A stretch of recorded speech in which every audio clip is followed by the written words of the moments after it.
Thank you, Mr. Speaker, members. I rise today not just as a lawmaker, but as someone who was outed as a kid.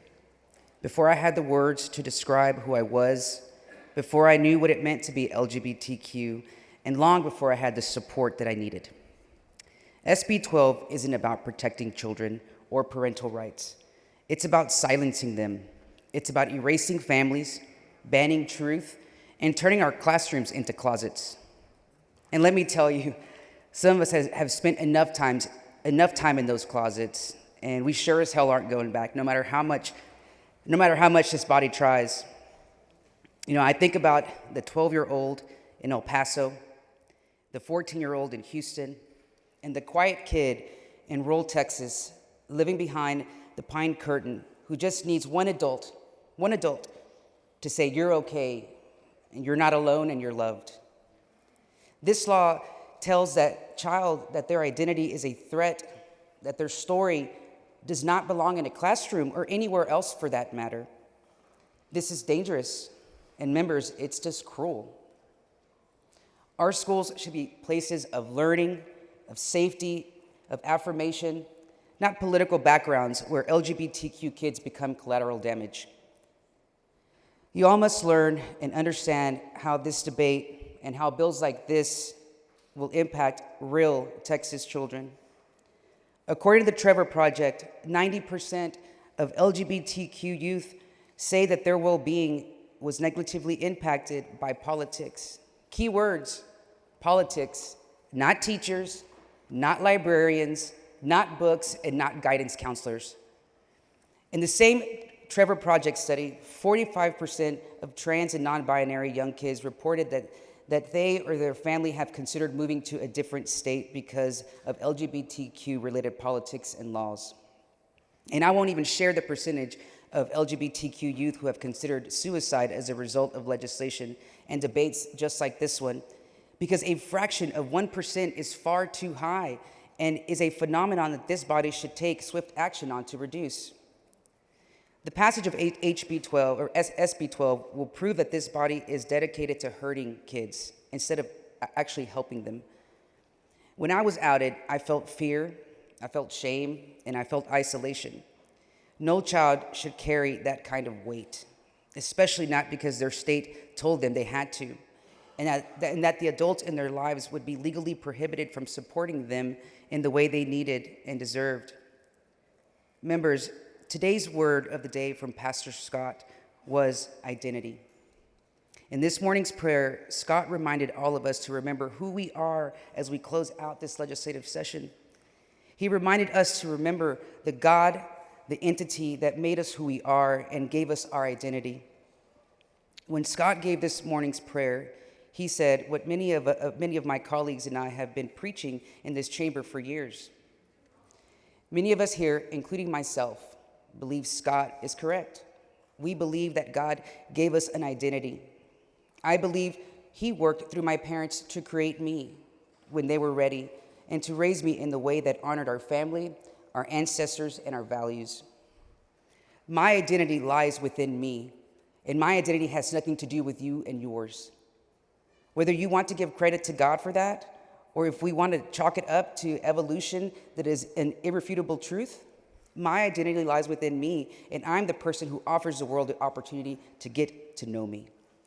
Because God, nature, and time gave humankind self-awareness, consciousness, and sentience. All of you have that too, through God, or whatever you believe in. Your identity, who you are, who you know you are deep down, is precious and sacred to you because that is a gift. I testify to all of you here today that trans, intersex, and gay Texans are a gift from God too. And although my family had a hard time accepting my identity at first, they tell me every chance they get that I was their favorite gift from God on Christmas Day, the day that I was born.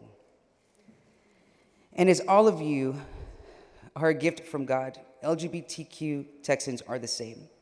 And when people feel what they know and know what they feel and feel called to be authentic to who they are, these feelings truly are gifts we should celebrate in this body.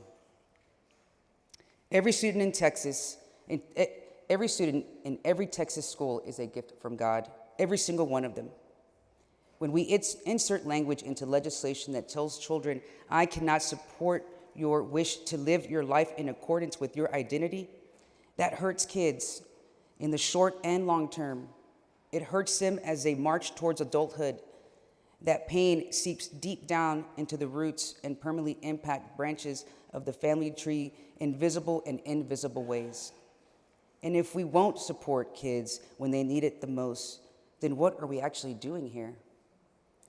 To those kids watching, hiding, or questioning, I see you, I survived, and you will too. And I will fight for you every single day. I urge my colleagues to vote no against the conference committee report on SB 12. Thank you. Mr. Manuel, for what purpose? Will the gentlelady yield for a few questions? Would you yield, Ms. Gonzalez? I yield. She will. Thank you, Chairwoman. I just had a few questions because there was something that was brought up that was really asinine earlier.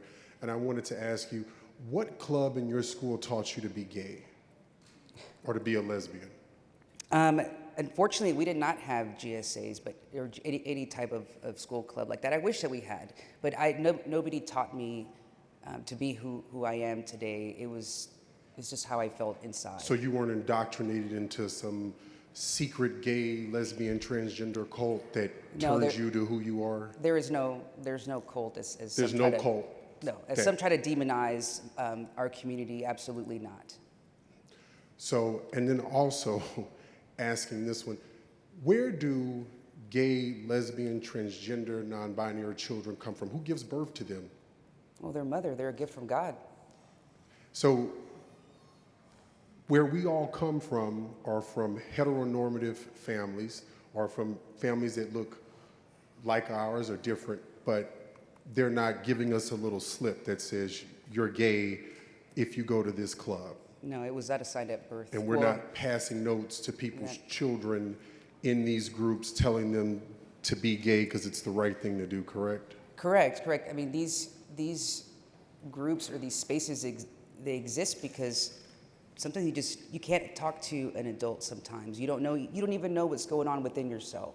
And being able to talk to someone your age and trying to figure out who you are, because life is just confusing when you're a teenager. I mean, life is confusing for lots of adults in this room too, clearly. But it is and we shouldn't deny children from having those spaces that they feel safe and talking to peers that are the same age as them. And then lastly, did you know that they created a law in the 1800s called the Fugitive Slave Act so that black people, whether they were enslaved or not enslaved, couldn't be in a room or in a group together because it was considered dangerous talk that would make people think it was okay to have a multicultural society?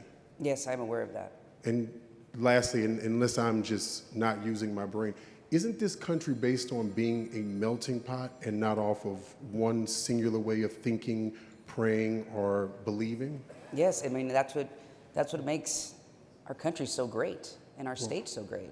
I love being part of a social club like that. Thank you. Thank you.